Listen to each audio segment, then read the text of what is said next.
ano ka na, we can get sa heart na message ba. So, I'm so thankful po, especially sa akong team, Lovely, LJ, Mayan.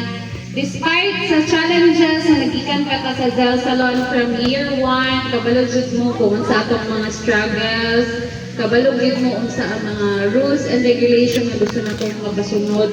Usahay gyud sa kadaghan naman di panghuna-huna maka-storya or maka-yun jud usahay ba nga. Sa kadaghan og bayro nun si Jeff pa. So, but ginatreat gid mo na mo as family, no? Dili lang kay sila kundi kamo pod. When times needed, kinahanglan jud ta mo sa company pero kailangan po na mo ang inyong cooperation. Hopefully by this coming since the atong plan of vision sa Zell Salon, manginaot po next year na mas budaghan pa ta. Mas mudako pa ang atong team ug unta naa pa mo uban sa amo.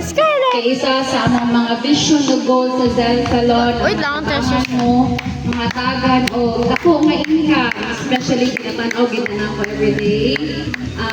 Siyempre, nag-start ko as assistant na zero knowledge sa salon, hantod na nanimong isa ka hairdresser, manager, franchisor. Until now, owner na og yung mga franchise sa salon. Wow! Jeff Kinko. So Jeff Kinko, isa po ang nag-manage karon sa atong operation sa ibabaw sa atong finance. So hopefully guys na inuabot ning masabtan na kung sahay ma-stress mi, makasabtan mo. Pero wala ka na pagkahuman. So kung naatay mga kung naaman galing ko'y naingon na nakasakit sa inyong dughan dahil na kung sa unang manihilak siya, kinsa ba mo mga staff na nihilak na sa kong kasaba? Ana? Nangangiyak ba? Kay, dili ko gusto sugarcoating. Dili ko gusto nga, bisag wala nang giganahan mo, giganahan kaya po ko nimo. Straight to the point ko, the way na magstorya. But, honest ko sa inyo mga, wala na po ani. At least makorek ang inyong mga mistake. Not only sa mga managers, especially sa mga staff na naakaroon sa Zell Salon. I'm so thankful and hopefully guys, ma-achieve na to ang 10 ka branch, additional 5 karon nga tuig. And 100 and naapay other country, hopefully, mag-unta makauban magkatamo sa Zell Salon. Gusto na akong makita nga sunod na to party, mag-iwan ng mga sakyan na sa gawas sa resort.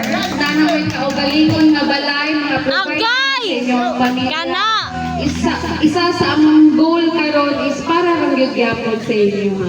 Kay syempre kabalo ko unsa ang feeling nga wala tay maduulan, wala tay kanang isud kaayo ta. So usahay sa atong pagpanarbaho na man siya mga challenges atong mga kauban dili ta magsinabtanay.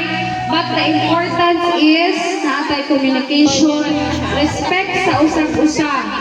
Pinaka-importante kung natin mga kalagod sa itong mga kauban karon, hopefully maseta na ninyo, pero everyday mapunta ng gastoy. By the way, thank you so much for coming here. Uta mag-enjoy mo sa tuwang party. Yes! And Super! ngayon ko na po si Jeff Singo, ang ako ang husband. Isa dyan po siya utak sa Zell Salon. Ako karon, operation, wala ka sa ito. Ayan.